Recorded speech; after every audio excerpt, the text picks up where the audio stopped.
시편 11편.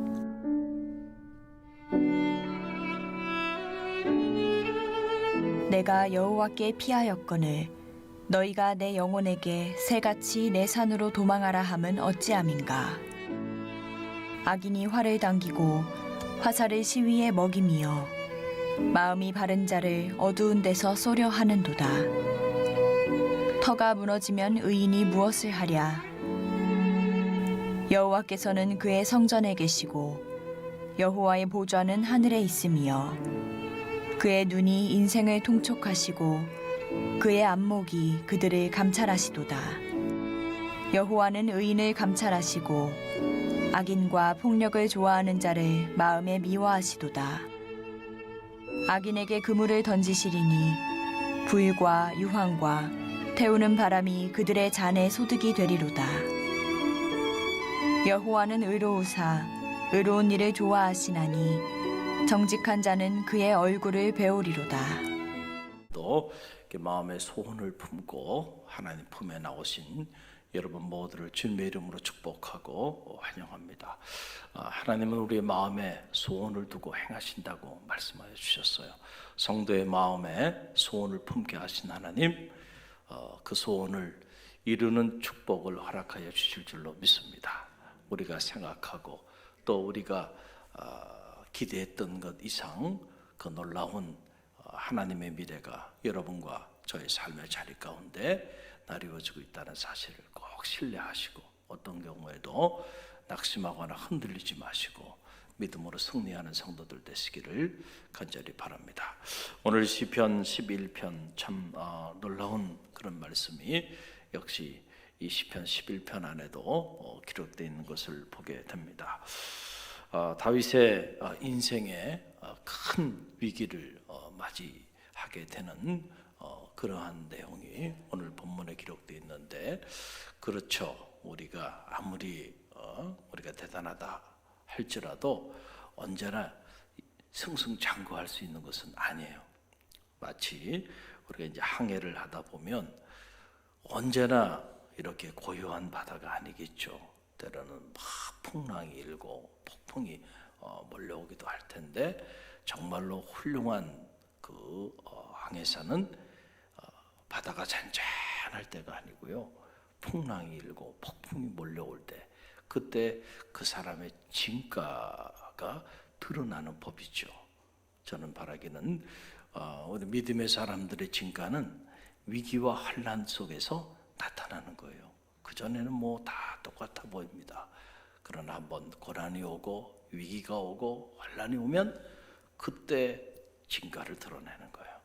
저와 여러분이 그런 믿음의 진가를 드러내는 하나님의 사람이 되었으니 감사하고, 또 갈릴리 교회가 또 그런 믿음의 공동체로 진가를 드러내고 있으니 감사할 일이죠. 할렐루야.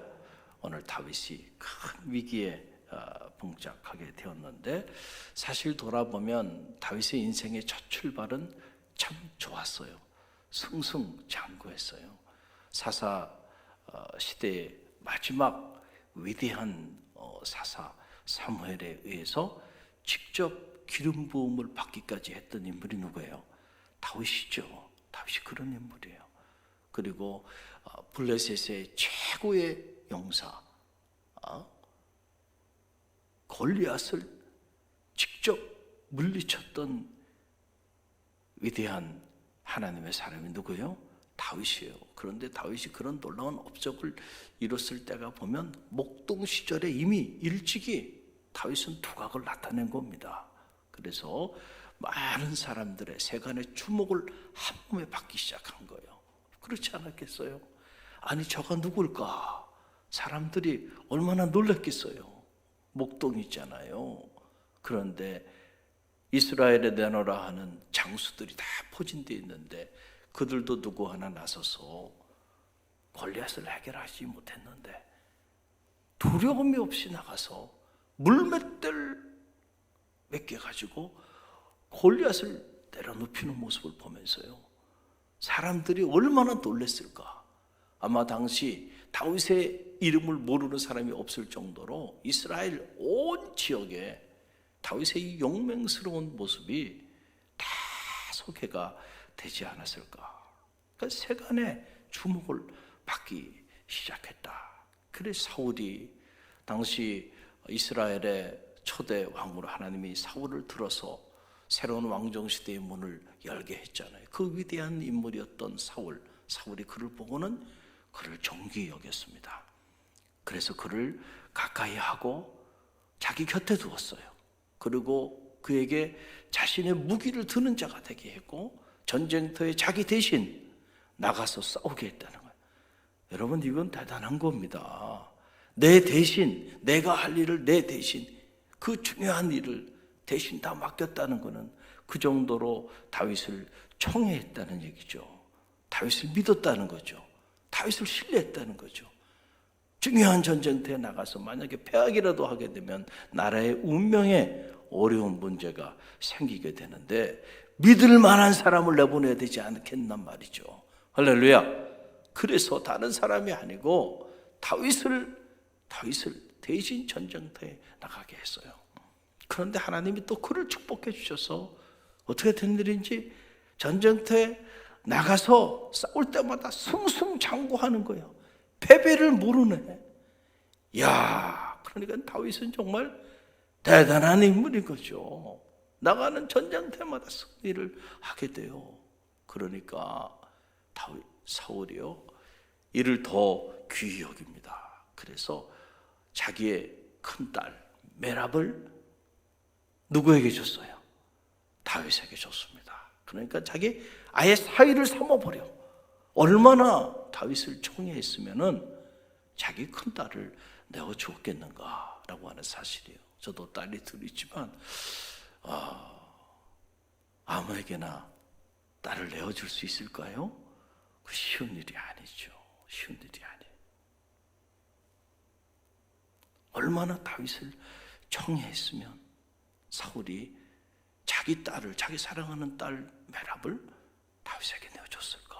그 정도로 다윗이 청해를 받았고요. 여기서 끝나지 않아요. 전쟁에 나가서 승승장구하는 모습을 보고 온 백성들이 다윗을 칭송했다.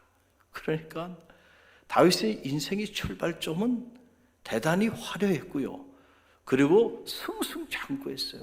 이 모습만 보면은 다윗의 인생에 무슨 문제가 생길 거라고 아무도 생각을 하지 못하죠. 이제 다윗에게는 시간만 지나면 사울의 대를 이을 그런 위대한 하나님의 사람으로 저 사람은 참 쓰임받겠구나. 저 어린 나이에서부터 저렇게 두각을 나타내고 온 백성의 칭송을 받고 사울왕의 칭송을 받아서 사울왕의 사위까지 됐으니까 이제 다윗의 앞길은 탄탄대로가 열린 거 아니겠어요? 인간적으로 생각해 보면 그런 생각이 들잖아요. 여러분, 그런데 여러분, 어떤 일이 일어나나요? 이제 됐다라고 생각하지 않았을까요? 승승장구하니까 실패를 모르며 나가는 거예요, 지금 다윗이. 그런데 바로 그 자리에서부터 소리 없이 다윗의 삶에 위기가 찾아오고 있었다라고 하는 거죠. 섰을 때 넘어질까 조심하라 그랬잖아요. 우리가 뭔가 일이 잘 되어갈 때 사실은 그때가 위기예요. 그때 정신을 차려야 돼요. 할렐루야. 언제라도 위기는 언제 찾아와요? 여러분들이 어려움이 있어서 반짝 긴장을 하면서 하나님 앞에 딱 엎드려서 겸손히 기도하고 있을 때 그때 여러분의 인생의 위기는 안 찾아와요. 여러분의 인생의 위기는 언제냐면 이제 됐다, 이제 살만하다, 먹고 살만하다 그렇게 방심하고요. 그러고 나갈 때 그때 찾아오는 거예요. 한 사람의 인생도 마찬가지고 한 공동체의 운명도 마찬가지. 역사를 보세요. 한 나라의 운명도 마찬가지고요. 이 세계의 운명도 마찬가지잖아요. 1, 2차 세계대전을 겪었을 때는 긴장들 했어요. 그리고 정신 차리고 겸손한 모습으로 나아갔습니다. 그러자 시간이 지나고 잊혀지기 시작하면서 그리고 새로운 문화와 문명들이 발전하기 시작하면서 다시 고개 숙였던 인간의 그 교만한 삶의 모습들이 꿈틀꿈틀 거리면서 다시 고개를 쳐들기 시작하면서 마치 4차 혁명 시대를 얘기하고 AI를 얘기하면서 하나님의 자리를 대신할 것 같이 그 교만을 떨다가 한순간에 또 무너져 버리잖아요. 그렇게 막 잘 나갈 때 그렇게 막 그냥 뭐 얼마나 흥청망청 살았나요? 언제부터 대한민국이 여러분 해외여행이 그냥 일상화돼 버리는 말이죠. 전 세계 어디를 가도 한국 사람이 없는 데가 없어요. 그렇게 풍요로운 한국 근대사에 그렇게 풍요로움을 우리가 마음껏 누렸던 데가 언제 있었나요? 그때 우리가 정신을 차리고 더 겸손히 초심을 잃지 않고 하나님 앞에 기도하며 나갔어야 됐는데, 그런데 돌아보세요. 코로나 사태 있기 이전 그때 우리의 삶을 한번 돌아보세요. 신앙의 야성을 다 잃어버리고 교회마다 기도의 소리가 다 사라져버리기 시작하고 점점 영적인 초심들 잃어버리고 첫사랑을 잃어버리기 시작하면서 무너져버리고 마는 거예요.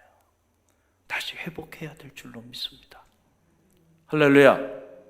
다시 회복해야 되는 은혜가 있기를 바랍니다. 다윗의 삶에도요, 언제나 승승장구하는 거 아니에요. 소리 없이 위기가 찾아왔어요. 온 백성들이 다윗을 그렇게 칭송하기 시작하니까 사울이 그 모습을 보고 마음에 깊은 시기와 질투심을 가지면서 오히려 다윗을 대적하기 시작했다라고 하는 그런 사실이에요. 바로 이 위기의 순간에 다윗 주변에 있었던 다윗의 지인들, 다윗의 친구들이 다윗에게 조언을 합니다.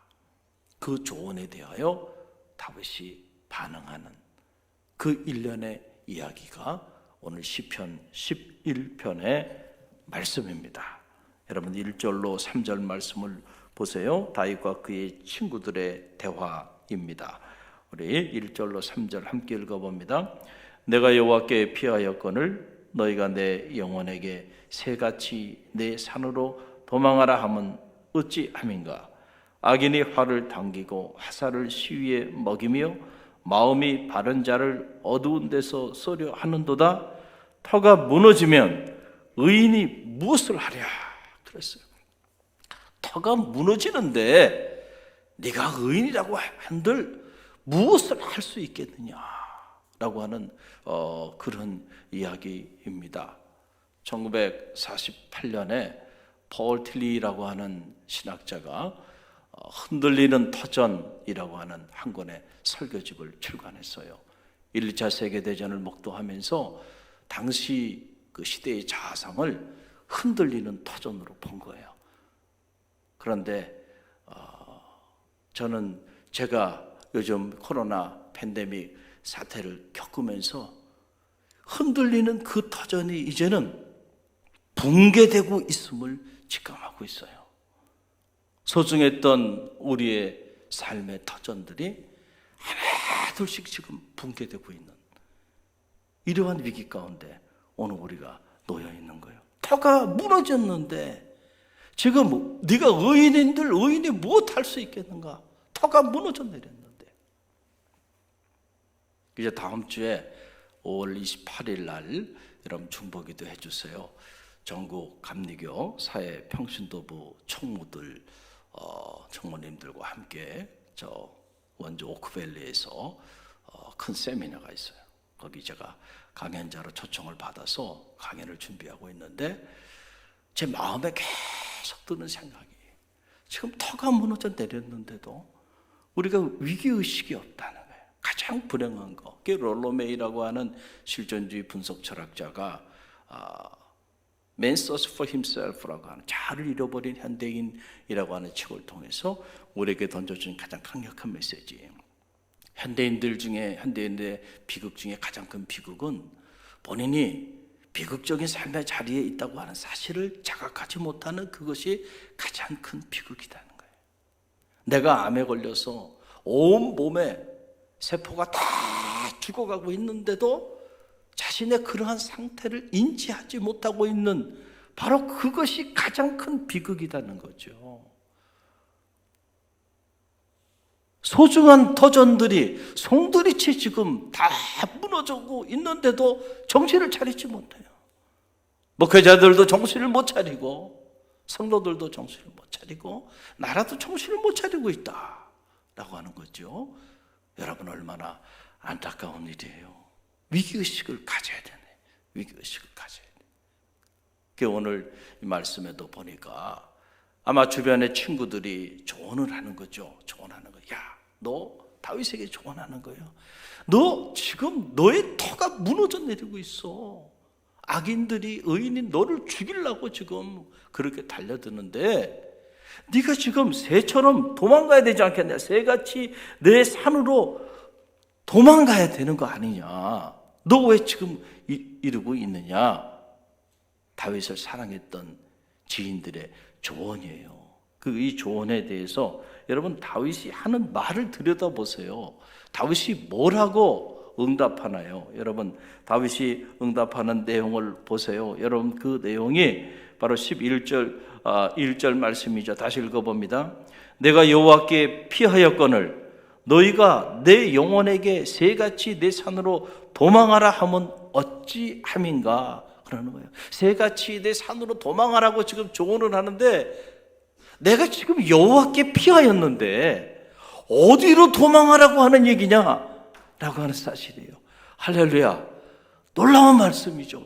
이야, 다윗이 정말 비범한 인물이었다는 사실이 여기서 드러나고 있는 거예요. 다윗은요, 자기 그 위기의식을 갖지 않고 그렇게 승승장구하고 있는 그런 삶을 그냥 마냥 즐기며 살았던 그런 인물이 아니에요.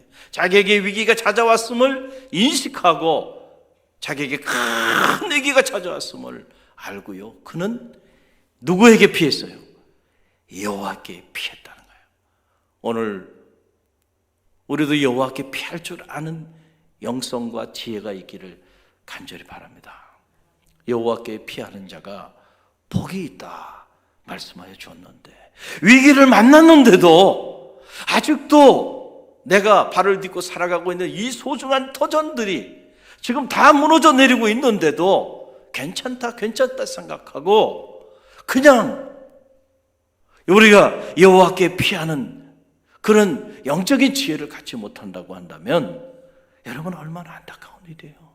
이때도 기도하지 못하다고 한다면, 이때도 우리가 말씀 가운데로 나가지 못한다고 한다면 언제 기도하고 언제 하나님의 말씀에 귀를 기울이겠는가 라고 하는 그런 사실이죠. 할렐루야. 여러분의 위기를 만나면 사랑하는 주변의 지인들이 조언을 해요. 이런저런 조언들을 하는데 여러분, 우리가 그 조언 잘못 듣고 세상을 향해서 살 길을 찾아 나가면 더 큰 어려움을 당하게 됩니다. 그래서 여우를 피하려고 하다가 어디로 들어간다 그래요? 호랑이 굴로 들어가는 거예요. 잘못 피하다가 사람들의 이야기를 듣고, 아니 다윗이 지금 여호와께 피했는데 여호와께 피한 다윗에게 하는 말이 내가 새처럼 날라 내 산으로 도망하라고 해요. 산으로 도망할 때가 아니에요. 지금 여호와께 피할 때이죠. 할렐루야. 오늘 우리가 겪고 있는 이 크고 작은 위기 앞에서 과연 오늘 우리는 누구에게 피하고 있는지 우리 자신을 점검해보는 그런 지혜가 있기를 간절히 바랍니다. 여호와께 피하는 자가 복이 있습니다. 할렐루야. 그래서 이 새벽에 여러분들이 여호와께 피하며 새벽 제단을 쌓고 있는 거 아닌가요? 여러분의 인생에 소나기가 내리니까 소나기가 올 때는 피하는 게 장수예요. 할렐루야. 여호와께 피하는 자가 복이 있는 거예요. 그 이른 새벽, 저는 이 새벽 제단이 여호와께 피하는 영적인 공간이라고 확신합니다. 그래서 여러분의 삶에는 복이 있을 거예요. 기대하시기 바랍니다. 할렐루야. 그 축복을 기대하고 그 은혜를 기대하시기를 바랍니다. 그럴 때 여러분 화가 변하여 복이 되는 거예요. 우리는 일찍이 에스더서를 쫙 묵상했던 사람들이에요. 불임절에 그 놀라운 기적 어떻게 가능했나요? 어떻게 슬픔이 변해 기쁨이 되고 애통이 변해 길한 날이 되었나요? 여호와께 피했을 때 내가 죽으면 죽으리라 하고 여호와께 기도하며 금식하며 여호와께 나아갔을 때에 슬픔이 변해 기쁨이 되고요, 애통이 변하여 길한 날이 되는 그런 기적이 나타났잖아요. 오늘 이 위기가 여호와께 피할 때 새로운 기회의 문을 여는 축복의 모멘텀이 될 줄로 믿습니다. 그래서 저는 여러분의 이 새벽의 발걸음을 저는 축복하고, 그리고 여러분의 이 새벽의 발걸음을 마음껏 축복하고 또 축복하고 또 축복합니다. 오늘도 무슨 일을 만나든 어떤 일을 만나든 여러분 염려하고 걱정하지 마세요. 여러분은 누구에게 피한 사람들입니까? 여호와께 피한 사람들이에요. 여호와께서 여러분의 인생을 책임져 주실 줄로 믿습니다. 어떤 비바람이 불든 어떤 풍랑이 일든 어떤 환란이 온다 할지라도요, 여호와께 피하는 자는 여호와께서 그 날개로 마치 암탉이 자기 병아리를 품어주듯이 그렇게 품어줄 줄로 믿습니다. 오늘도 이 믿음을 가지고요, 담대하게 하나님 앞에 기도하는 그러한 새벽이 되기를 주님의 이름으로 간절히 축원드립니다.